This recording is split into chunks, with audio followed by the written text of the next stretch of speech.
नमस्कार दोस्तों, सावन लगने वाला है और सभी जानते हैं कि ये भगवान शिव का प्रिय महीना है। सावन के महीने में भगवान शिव की पूजा अर्चना से भगवान शिव प्रसन्न होते हैं और मनोवांछित फल प्रदान करते हैं। तो आखिर भगवान शिव को क्यों भगवान शिव को इतना पसंद है सावन का महीना? वैसे तो पुराणों में भगवान शंकर की पूजा के लिए सोमवार का दिन पुराणों में निर्धारित किया गया है। पौराणिक मान्यताओं भगवान शंकर की पूजा के लिए सर्वश्रेष्ठ दिन जो है महाशिवरात्रि का माना गया है। लेकिन उसके बाद सावन के महीने में आने वाले सोमवार और फिर हर महीने की आने वाली शिवरात्रि और सोमवारों का महत्व माना गया है। पर सावन के महीने की जो विशेष सोमवार हैं इनका विशेष महत्व है। चलिए बताते हैं कि क्यों और क्या है इसकी विशेष कहानी। प्रबोधनी एकादशी जो सावन के महीने से पहले आती है, उस सृष्टि के पालन करता भगवान विष्णु अपनी सारी जिम्मेदारियों से मुक्त होकर और अपने दिव्य भवन पाताल लोक में विश्राम के लिए निकल जाते हैं और अपना सारा कार्यभार भगवान शिव को सौंप देते हैं। शिव पार्वती सावन के महीने में पृथ्वी पर निवास करते हैं और पृथ्वीवासियों के दुख दर्द सुनते हैं, उनकी मनोकामनाओं को पूर्ण करते हैं। इसलिए भी सावन का महीना खास है। पर शिव को सावन का महीना क्यों पसंद है? वर्ष में का जो सावन का महीना है भगवान शिव को अति प्रिय है। इस महीने में अधिक वर्षा होती है जो भगवान शिव के गर्म शरीर को ठंडक प्रदान करता है। भगवान शंकर ने स्वयं सनत कुमारों को सावन के महीने की महिमा बताई है। उन्होंने बताया कि मेरे 3 नेत्रों में सूर्य दाहिने, चंद्र बाएं और अग्नि मध्य नेत्र है। हिंदू कैलेंडर में महीनों के नाम नक्षत्रों के आधार पर रखे गए हैं। श्रावण नक्षत्र का जो स्वामी होता है वो चंद्र होता है और चंद्र भगवान शिव के मस्तक पर विराजमान है।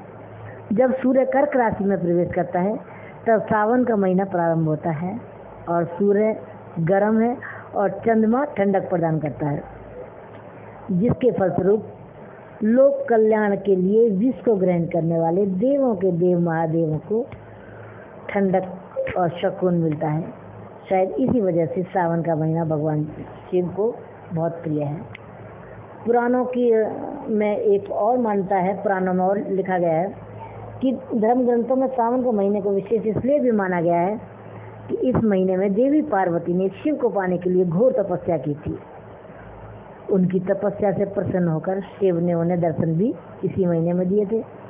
तभी से भक्त मानते हैं कि इस महीने में पूजा पाठ करने से, शिव की पूजा पाठ करने से शिव जी जल्दी प्रसन्न होते हैं और मनोकामना को तुरंत पूरी करते हैं। 16 सोमवारों में एक और भी कथा का वर्णन है। 16 सोमवार व्रत कथा में कि सावन के महीने में एक बार क्षिप्रा नदी के किनारे बहुत से ऋषि एकत्रित हुए जो स्नान आदि करके उज्जैन के महाकाल शिव की पूजा अर्चना के लिए एकत्रित हुए थे। वहीं एक अभिमानी वैश्या जिसे अपने रूप पर बहुत गुमान था, अपने बुरे विचारों से प्रेरित होकर ऋषियों का धर्म भ्रष्ट करने के लिए चल पड़ी। किंतु वहां पहुंचने पर ऋषियों के तपोबल से उसके शरीर का जो सुगंध थी वो नष्ट हो गई और उसका सौंदर्य भी नष्ट हो गया। उसकी बुद्धि परिवर्तित हो गई ऋषियों के प्रताप से और उसका मन जो है ऋषियों से हट गया। उसने अपने पापों के प्रायश्चित करने के लिए ऋषियों से इसका एक उपाय पूछा। तो ऋषि बोले कि तुमने 16 श्रृंगारों के बल पर अनेक लोगों का धर्म भ्रष्ट किया है।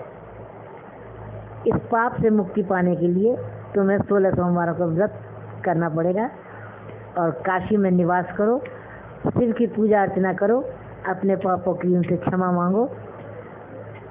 तो वैश्या ने ऐसा ही किया। भगवान शिव प्रसन्न हुए, उसे मनवांछित फल मिला और वह अंत में वो शिवलोक पहुंची। तो भगवान शिव ऐसे ही हैं। भगवान शिव की पूजा अर्चना करने से कहते हैं सावन के महीने में जो कुंवारी कन्याएं भगवान शिव की पूजा अर्चना करती हैं सोमवार को, तो उन्हें मनवांछित योग्य और सुंदर वर मिलता है। और पुरुष अगर इस व्रत को करते हैं, सोमवार के व्रत को सावन में, तो उन्हें सुंदर और योग्य पत्नी मिलती है। इसीलिए सावन के महीने को खास बताया गया है, क्योंकि सावन के महीने में भगवान शिव की पूजा करने से सभी देवताओं की पूजा का फल प्राप्त हो जाता है। बस आज के लिए इतना ही। फिर उपस्थित होंगे किसी और पौराणिक कहानी के साथ। नमस्कार, धन्यवाद।